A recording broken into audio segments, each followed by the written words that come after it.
ఏ విషయంలోనైనా సరే స్పష్టమైన వైఖరి ఉన్న వాళ్ళకి సాధ్యమైనంత వరకు ఫెయిల్యూర్స్ అనేటివి ఎదురు కావు.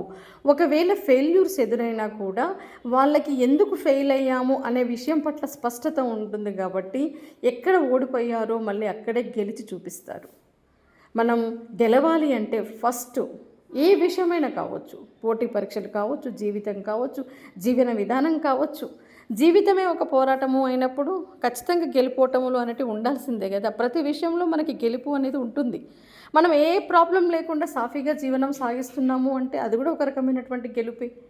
వేరే వాళ్ళని మనము అలర్ట్ చేసి మన వైపు అట్రాక్ట్ చేసుకోగలిగాము అంటే, మనం ఏది చెప్పినా వినేటట్టుగా ఎదుటి వాళ్ళని చేశాము అంటే అది ఒక రకమైనటువంటి గెలుపే. అంటే గెలుపులు అనేటివి అనేక రకాలుగా ఉంటాయి.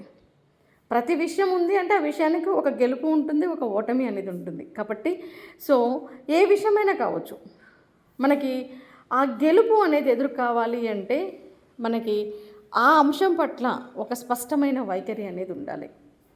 ఈ స్పష్టత అనేది ఎక్కడి నుంచి వస్తుంది? మనకి ఒక అంశం పట్ల మనకి స్పష్టత, క్లారిటీ అనేది ఎలా ఏర్పడుతుంది అంటే దాని విషయం పట్ల, ఆ విషయం పట్ల సమగ్రమైనటువంటి అవగాహన మనకున్నప్పుడు. మనం ఇప్పుడు ఒక పని చేస్తున్నాం, ఆ పనికి సంబంధించి అవగాహన మనకు ఉండాలి. ఒక కొత్త గ్రూప్లో జాయిన్ అవుతున్నారు, ఇంటర్మీడియట్ కంప్లీట్ అయ్యింది విద్యార్థులకి, ఒక కొత్త గ్రూప్లో జాయిన్ అవుతున్నారు. డిగ్రీ ఏం చేస్తున్నాం, ఎందుకు జాయిన్ అవుతున్నాం, ఈ డిగ్రీ కోర్సు వల్ల నాకు ఫ్యూచర్లో ఏంటి అనే ఒక వైఖరి, స్పష్టత ఉండాలి, అవగాహన ఉండాలి. అదేవిధంగా మీరు కాంపిటేటివ్ ఎగ్జామ్స్కి ప్రిపేర్ అవుతున్నారు. ఈ ఎగ్జామ్స్ సంబంధించి సిలబస్ ఏంటి, ఎగ్జామ్స్ ఎలా ఉంటాయి, ప్యాటర్న్ ఏంటి, ఈ ఎగ్జామ్స్ రాయడం వలన ఏ ఉద్యోగం వస్తుంది, దానివల్ల మీకు కలిగేటువంటి హోదా ఏంటి, ఇవన్నీ ఒక వైఖరి, ఒక అవగాహన అనేది ఉండాలి. ఎప్పుడైతే ఒక అంశం పట్ల అవగాహన ఉంటుందో మనకి ఆ అంశం పట్ల స్పష్టత అనేది ఏర్పడుతుంది. ఒక అంశం పట్ల స్పష్టత ఏర్పడింది అంటే మనం ఆ పనికి సంబంధించి మనం పూనుకున్నప్పుడు మన మీద మనకు నమ్మకం ఏర్పడుతుంది. ఎస్, నేను సాధించగలను అని. అందుకనే అస్పష్టమైనటువంటి ఆలోచనలు మన నమ్మకాన్ని దెబ్బతీస్తాయి. అస్పష్టమైనటువంటి నిర్ణయాలు, అస్పష్టమైనటువంటి అడుగులు, కన్ఫ్యూజన్తో కూడినటువంటి అడుగులు మన మీద మనకి నమ్మకం లేకుండా చేస్తాయి, ఆత్మవిశ్వాసాన్ని దెబ్బ కొడతాయి. కాబట్టి ఏ విషయంలో అయినా సరే మనం ఎలా ఉండాలి అంటే చాలా స్పష్టంగా ఉండాలి. మనం చాలా సందర్భాల్లో మాట్లాడుకుంటుంటాం, గెలవాలి అంటే ఫోకస్డ్గా ఉండాలి, గెలవాలి అంటే చాలా ఏకాగ్రతగా చదవాలి, ఏకాగ్రతగా పని చేయాలి అని. ఈ ఏకాగ్రత కావచ్చు, ఈ ఫోకస్, ఇవన్నీ దగ్గరగా సంబంధాలు ఉన్నటువంటి, దగ్గరగా అర్థాలు ఉన్నటువంటి పదాలే. ఏకాగ్రత రావాలి అంటే ఫోకస్డ్గా ఉండాలి. ఒక అంశం పట్టుకుడు భూతద్దం ఉంది, భూతద్దాన్ని తీసుకొని మనం కదల్చకుండా ఒకే వైపు ఫోకస్ చేసినప్పుడు, ఒక పేపర్ మీద పెట్టి ఒకే వైపు కదల్చకుండా ఫోకస్ చేసినప్పుడు కొన్ని క్షణాల పాటు లేదా కొన్ని నిమిషాల పాటు అప్పుడే అక్కడి నుంచి మంట అనేది పుడుతుంది. అవునా కదా? అదేవిధంగా మనం మెదడుని, మన సర్వేంద్రియాలని ఒకే వైపు మనకి ఫోకస్ చేయగలిగే అంత కెపాసిటీ మనకు ఉండాలి. దాన్నే మనం ఏకాగ్రత అంటున్నాం. అంటే ఫోకస్ చేయగలిగేటువంటి కెపాసిటీనే ఏకాగ్రత ఉంటేనే ఫోకస్ చేయగలుగుతాం. అందుకని చెప్పాను ఇందాక, ఇవన్నీ కూడా ఇంటర్లింకింగ్ థాట్స్, ఇంటర్లింకింగ్గా ఉన్నటువంటి విషయాలు అని చెప్పేసి. ఎప్పుడైతే ఇప్పుడు మనం చెప్పుకుంటున్నాం కదా, ఏకాగ్రత ఉండాలి, ఫోకస్ ఉండాలి చదువు పట్ల, అప్పుడే మనం సక్సెస్ అవుతాము అని. ఏ పని పట్లనైనా అదే. మరి అవి రెండు ఉండాలి అంటే ఆ విషయం పట్ల మనకి స్పష్టత ఉండాలి. స్పష్టత లేని చోట ఏకాగ్రత వస్తుందా? లేదు. ఏకాగ్రత లేని కాడ ఫోకస్ చేయగలుగుతామా? లేదు. అందుకని స్పష్టమైనటువంటి వైఖరి అనేది చాలా చాలా ఇంపార్టెంట్. ప్రతి అంశంలో కూడా మనస్తత్వాలని లేదా సమాజాన్ని లేదా విషయాన్ని ఎంత విశ్లేషిస్తే మనకంత స్పష్టత అనేది ఏర్పడుతుంది. విశ్లేషించుకోవాలి, ప్రతి అంశాన్ని కూడా విశ్లేషించి ఆలోచించగలిగే కెపాసిటీ ఉండాలి మనకి. అంటే ఇది చాలామంది చెయ్యరు. బయటికి కనిపించిందే నిజం అనుకునే వాళ్ళు కొంతమంది ఉంటారు, విన్నవన్నీ నిజాలు అనుకునే వాళ్ళు కొంతమంది ఉంటారు, చూసినవన్నీ నిజాలు అనుకునే వాళ్ళు కొంతమంది ఉంటారు, చెప్పుడు మాటలు విని ఒక అభిప్రాయానికి వచ్చే వాళ్ళు కొంతమంది ఉంటారు.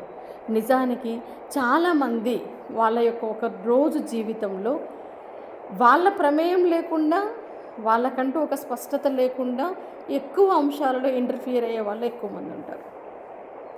ఇప్పుడు ఎవరో వచ్చి ఏదో పనికిరాని విషయం మనకు చెప్తారు, ఓ అవునా అంటాం.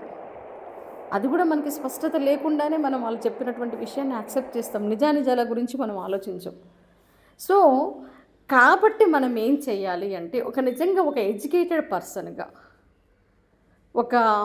మనల్ని మనం మొట్టమొదట సరిదిద్దుకోవాలి ప్రతి విషయంలో కూడా. చాలాసార్లు చెప్పుకున్నాం మనం, నువ్వు బయట ప్రపంచాన్ని గెలవాలి అన్నా, నువ్వు అనుకున్నటువంటి లక్ష్యాన్ని గెలవాలన్నా ముందుగా నిన్ను నువ్వు గెలవాలి. నీలో ఉన్నటువంటి అంతర్గత శత్రువుల మీద నువ్వు గెలవాలి అని చెప్పేసి. మనల్ని మనం గెలిచినప్పుడు మనకు ఏర్పడేదే స్పష్టత.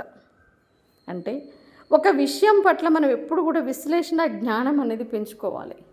ఫెయిల్యూర్ అయ్యాం, ఫెయిల్యూర్ కాగానే ఏడుస్తూ కూర్చోవడం కాదు, ఎందుకు ఫెయిల్యూర్ అయ్యాను అనే విశ్లేషించుకునే శక్తి మనకి పెరగాలి. దాన్ని యాక్సెప్ట్ చేయాలి. విశ్లేషించుకునే శక్తి పెరగాలంటే ముందు మనం ఫెయిల్యూర్ని యాక్సెప్ట్ చేయగలగాలి. అదేవిధంగా ఎవరో మనల్ని ఒక మాట అన్నారు, ఎందుకు అన్నారు విశ్లేషించుకోవాలి.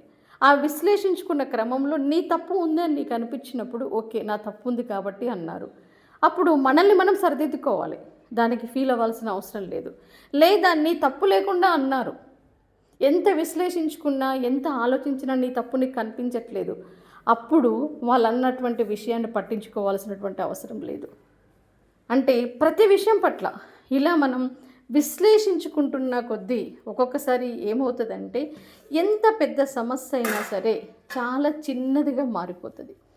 మనకేదో కష్టం కలిగినప్పుడు ఫస్ట్ ఏమనిపిస్తుంది అంటే, వామ్మో ఎంత పెద్ద కష్టము అనిపిస్తుంది. 2 విషయాల వల్ల ఆ కష్టం తీరిపోతుంది. మొట్టమొదట తీరడము అంటే దాని యొక్క తీవ్రత తగ్గిపోతుంది. ఏంటి ఆ 2 విషయాలు అంటే, ఒకటి దానికి సంబంధించి దానిని మనం విశ్లేషించుకొని ఆలోచించడం.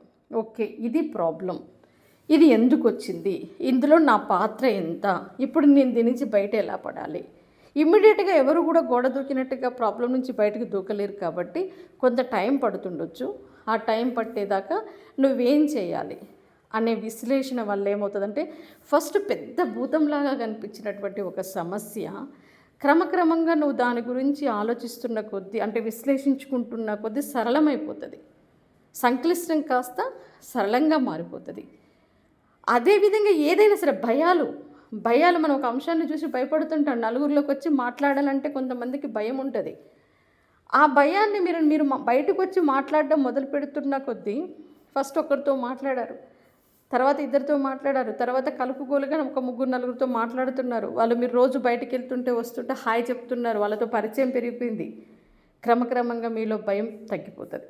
ఇట్లా ఎప్పుడైతే మనకు నిజ జీవితంలో ఎదురయ్యే ప్రతి విషయాన్ని మనల్ని భయపెట్టే ముందుగా వేటిని మనం విశ్లేషించుకోవాలి అంటే, మనల్ని భయపెట్టే విషయాలని, మనల్ని బాధ పెట్టే విషయాలని, మనకు ఎదురైనటువంటి కష్టాలని, ఎదుటి వాళ్ళ అనవసరమైనటువంటి విమర్శలని, వీటిని విశ్లేషించుకున్నటువంటి వ్యక్తికి విశాలమైనటువంటి దృక్పథం ఏర్పడుతుంది. ఆలోచనలో చాలా విశాల దృక్పథం ఏర్పడుతుంది. అంటే ప్రతి విషయాన్ని కూడా తను ఇంకా చెప్పాలంటే స్కాన్ చేసి, ఇక్కడ ఎవరిది తప్పు, ఎవరిది ఒప్పు, ఇలా ఎందుకు జరిగింది, ఇలా జరగకూడదు. సో ఇలా ఒక ఓటమి ఎదురైంది, ఆ ఓటమిని కూడా స్కాన్ చేయగలగాలి, కారణాలని, ఎందుకు నేను ఓడిపోయాను. ఇక్కడ గుర్తుపెట్టుకోండి, ఇలా ఆలోచించడం మనకు మొదలైతే, ఇలా స్పష్టమైనటువంటి ఆలోచన విధానాన్ని మనం అలవర్చుకుంటే, నిజంగా ప్రపంచంలో ఖచ్చితంగా ఏదో ఒకరోజు మనం గెలిచి తీరుతాం. ఆత్మహత్యలు చేసుకునేంత పెయిన్ అనేది ఎవరికి కలగదు, డిప్రెషన్ ఎవరికి కలగదు, పారిపోయే తత్వం ఎవరికి ఏర్పడదు.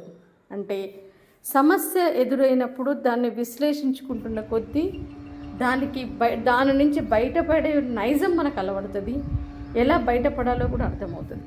కాబట్టి మన మనస్తత్వాన్ని, మనం కేవలం ఎంతసేపు పుస్తకాలు చదవడం ఇదే కాదు లైఫ్. నేను చెప్తాను, మీరు ఒక జాబ్ కొట్టాలి అంటే పుస్తకాలు చదవాలి, కానీ జీవితాన్ని గెలవాలి అంటే జీవితాలను చదవాలి అంటాను. ఎదుటి వాళ్ళ జీవితాలను చదవాలి, మీ జీవితాన్ని చదవాలి, మీకు ఎదురెట్టినటువంటి సంఘటనల్ని చదవాలి. ప్రతి అంశాన్ని విశ్లేషణ దృక్పథంతో విశ్లేషించుకొని ఆ జ్ఞానంతో దాన్ని అర్థం చేసుకోవాలి. అలా కనుక మీరు ఆలోచించగలిగితే మీరు విన్నవన్నీ నిజాలు కావు అన్న విషయాన్ని గ్రహిస్తారు, చూసినవన్నీ నిజాలు కావు అన్న విషయాన్ని గ్రహిస్తారు. ఎదుటి వాళ్ళు ఏదన్నా తప్పు చేసినప్పుడు కూడా మీరు ఆ స్థానంలో ఉంటే ఏం చేస్తారు అన్న విషయాన్ని ఆలోచించినప్పుడు నిజంగా చెప్పాలి అంటే ఎవరమైనా సరే ఒక వ్యక్తి మీద మనకు కోపం వచ్చినప్పుడు ఆ స్థానంలో నేనుంటే ఏం చేస్తాను అని విశ్లేషించుకున్నప్పుడు సాధ్యమైనంత వరకు చాలా అంశాలు మరీ హత్యలు, అత్యాచారాలు, దారుణాలు కాకుండా చాలా అంశాలలో ఎదుటి వాళ్ళ పట్ల మనకు కోపం పోతుంది. ఇది ముఖ్యంగా కుటుంబంలో బంధాలు బలపడడానికి చాలా అవసరం అవుతుంది. సో ఫ్రెండ్షిప్ బలపడటానికి, వ్యక్తుల మధ్యన రిలేషన్స్ బలపడటానికి ఈ అండర్స్టాండింగ్ మెంటాలిటీ అనేది చాలా హెల్ప్ అవుతుంది. కాబట్టి ఏ విషయాన్నైనా సరే విశ్లేషించుకోండి. ప్రతి ఒక్కరూ కూడా ఏంటి అంటే మన పరిధి ఏంటి, మనం ఏం ఆలోచిస్తున్నాము, మనం ఏ అడుగులు వేస్తున్నాము, మన కోసం మనం ఏం చేస్తున్నాము, మనం తప్పుగా ఉన్నామా, కరెక్ట్గా ఉన్నామా, ఇలా ప్రతి విషయాన్ని మనం ఒక్కసారైనా తరచి చూసుకోకపోతే మనం చాలా మిస్టేక్స్ చేస్తాం. ప్రతి విషయాన్ని మనం ఆలోచిస్తూ అడుగు వేస్తే మన నోటి నుంచి తప్పు మాటలు రావు, మనం వేసే అడుగుల్లో తప్పటడుగులు ఉండవు, మనం తీసుకునే నిర్ణయాలలో తప్పుడు నిర్ణయాలు ఉండవు, మనం ప్రయత్నంలో లోపం ఉండదు, ప్రతి విషయంలో మనం పర్ఫెక్ట్గా తయారవుతాం.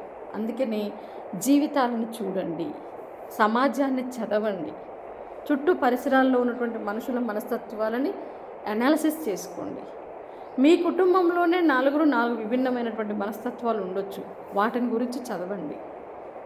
అంటే ప్రతిదీ మనం పరిశీలనాత్మకంగా మనం చూస్తున్న కొద్దీ మన మనసు చాలా ఎలాబొరేట్ అవుతుంది. అంటే ఒకప్పుడు ఉన్నటువంటి సంకుచిత భావాలు అనేటివి క్రమక్రమంగా మన మనసు నుంచి దూరం అయిపోతాయి. ఎప్పుడు కూడా మీరు ఎడ్యుకేటెడ్ అని ఎప్పుడు అనిపించుకుంటారు అంటే విశాల దృక్పథం ఉన్నప్పుడే.